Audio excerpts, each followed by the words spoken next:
Today I'm looking at this lawnmower. It wasn't working 100% at the end of last year. It was having a little bit of starting difficulty and wasn't running perfectly smooth. Now, in a previous video I already did a pre-season inspection on this, general check over, and now I'm going to go a little bit further in depth based on the starting issue and the way that it's running.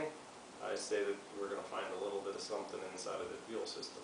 Probably not a whole lot, but enough to make it act up a little bit. So I'll get on with that. First thing we're going to do is remove the air filter cover. Remove the air filter housing. We're going to clean this off a little bit to make sure that when we open up the fuel system, any dirt that is in there was already in there and not introduced by us. Okay, so I got my fuel clamp. Put it on the fuel line. Now this can be done right on the lawnmower. For demonstration purposes, I'm going to remove the carburetor from the unit so I can give you a little better view of what's going on.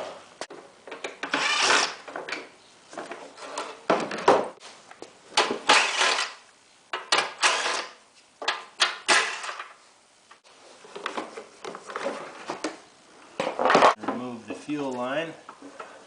See, I've got a rag there. We might lose a tiny little bit of fuel out here. 1/4-inch bolt from there. From the top of the carburetor. We'll take the spring off so we don't lose it here, because it is a small spring. We'll get that out of the way. We'll remove the governor spring.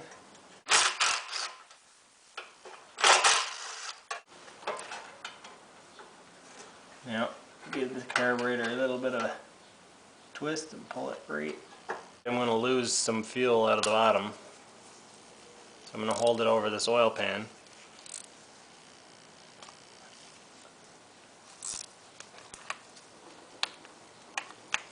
I usually tip it to the side just a little bit. When you pull it apart, you can see, and in fact we do have a small amount of water in here. So if you can actually see a bubble of water like that, it is a big deal. It will corrode stuff, so we're definitely going to have to make sure that we clean out the fuel system thoroughly. On these Briggs Stratton carburetors, they're fairly simple. The fuel comes in through this inlet. It is kept at the right fuel level by this float, and then it is metered basically by fuel flowing through this jet, which is the nut that holds the float bowl on. Then the fuel goes into this passage up through there and flows out through a brass tube into the engine. This carburetor isn't particularly dirty, so I'm just going to focus on the problem at hand. I'm not going to get into a lot of unnecessary work. So, you can see there that rust looking stuff came out of the float bowl. It's not going to focus real well here, but the float bowl is clean inside. A lot of the time you'd have to be concerned about cleaning out this passageway. If the engine is surging, a lot of the time what it's going to be that passage is partly plugged. What happens is it burns up all of the fuel that it can pull through this, because this is plugged, it can't maintain that amount of fuel. So it burns up what fuel that it can get through there. And even though the governor is still holding the throttle plate open, the engine slows down, starts to shut off because the fuel isn't coming through. As the engine dies down, a little bit of fuel will then make its way through. As it picks up that fuel, the throttle plate is still wide open, so the engine revs back up again. So that's why you get the surging, and that's what you have to clean out. We weren't having any surging issues, just a bit of a starting issue, so It was mostly water. There's no more dirt inside of the carburetor. When I put this float bowl back on against the gasket, it is now sealed. Put the jet back in. The bolt is hollow and the piece that it goes into is aluminum. So you want to tighten it up enough so that it seals, but you don't want to break it. So we got the carb ready to go back on, but before we put it back on, we're going to clean some of this stuff up. Okay, got that all cleaned up. Clean off our gasket a little bit here. You do need to put that gasket in there. On models with a primer, it won't prime properly if this gasket isn't in good condition. Okay, so now we got that stuff cleaned up. I'm going to put the carburetor back on. We get our governor linkage back into the correct hole. There's an O-ring on there. Make sure that the carburetor seats properly.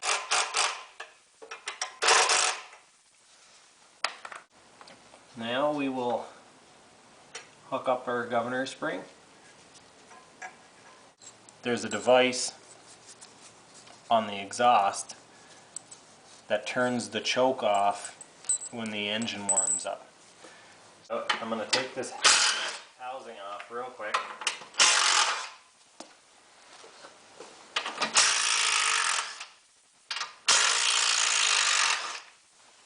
And show you. Now this is just on the automatic choke models. So this device here, when the exhaust warms up, pushes over and pushes this arm over, which deactivates the choke. I've seen several cases where people put this together and it's actually on the wrong side. And we'll hook back up the spring, make sure everything functions properly. How this functions, as the engine starts up, the cooling fan blows air onto this arm, and as you can see, it opens the choke up.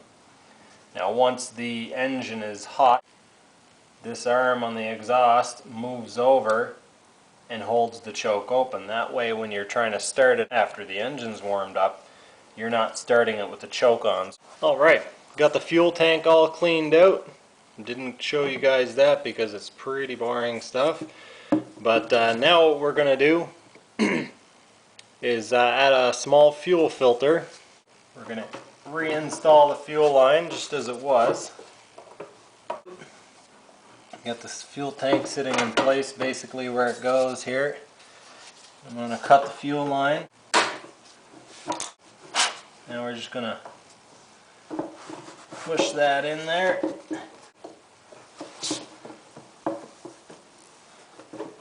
Push that end in. If possible, you want enough fuel line so this is going to sit down a little bit. It'll act as a bit of a water trap. We've got the gasket in place. So now we'll take this, set it in place, make sure that we get this back in where it's supposed to be.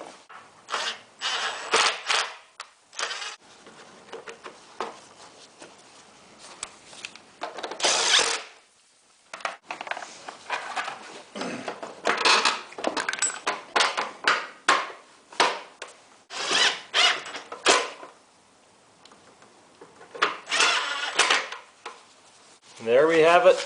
It's all done. All we need to do now is add fuel and fire it up.